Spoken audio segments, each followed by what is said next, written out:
parler aujourd'hui? Alors aujourd'hui, comme j'ai entendu ta conversation avec, c'était le président du rugby, c'est Oui, bien ça? oui, Voilà, et le climat anxiogène. Donc voilà, on va parler de ce déconfinement qui nous inquiète et comment faire face à ces inquiétudes. très Et bien, puis, voilà, et puis un petit jeu après proposé pour les petits désaccords. très bien, On super, va, voilà. on en parle dans quelques instants.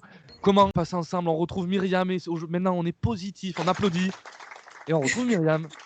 Coucou Myriam. Est-ce que vous m'entendez bien? Ça va, Et on Jérémy? on t'entend très bien Myriam et on t'écoute. Très bien. Alors, je vous partage, comme chaque jour depuis le début du confinement, le petit mot de Bernard Monteau du jour. Et on va parler de l'inquiétude. Évidemment que le déconfinement nous inquiète. Évidemment que la crise économique qui va suivre nous inquiète aussi. Il faut être fou. Il faudrait être fou pour ne pas s'inquiéter. Et une inquiétude que l'on n'écoute pas, cela devient vite un animal féroce dans la tête. Apprenez à faire parler vos inquiétudes.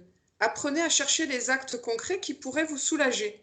Que votre déconfinement et votre vie à venir ne soient pas un retour vers votre ancienne existence, mais un élan vers une toute autre existence. Myriam, il me semble qu'après chaque, mot de Bernard Monteau, tu as un petit exercice à nous proposer. Est-ce que tu peux nous dire? Oui, et avant de vous le partager, Oui. voilà, je voulais juste revenir sur ce petit mot qui nous invite à faire parler nos inquiétudes. C'est tout simplement mettre des mots dessus. Voilà, donc s'interroger, essayer de trouver des actes et puis trouver quelqu'un aussi. Il y a des lignes téléphoniques, il y a des gens qui sont à disposition et voilà, de ne pas rester seul avec son inquiétude. D'accord, Myriam, Alors, passe à l'exercice.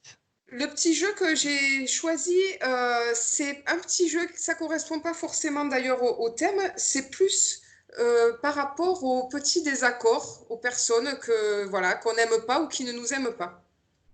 Je m'arrête un instant en pensant à quelqu'un qui ne m'aime pas ou que je n'aime pas beaucoup. J'essaye de formuler son point de vue à mon sujet. Qu'est-ce qu'il pense de moi? Cherchez sa douleur pour penser des choses pareilles de vous-même. Et alors, grâce à cette retouche, vous commencerez à mieux l'aimer. Grâce à cette retouche, à cette petite retouche intérieure.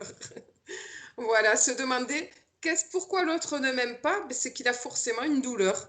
Il a quelque chose, il a une raison qui lui appartient. Et Et My peut-être que si on arrive à la voir, eh ben, peut-être qu'on va commencer à un peu mieux l'aimer. Myriam, si on réussit cet exercice, on est forcément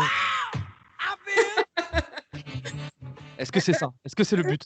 Eh ben, c'est le but d'être bien, de se sentir apaisé, de ne pas être Super. en conflit.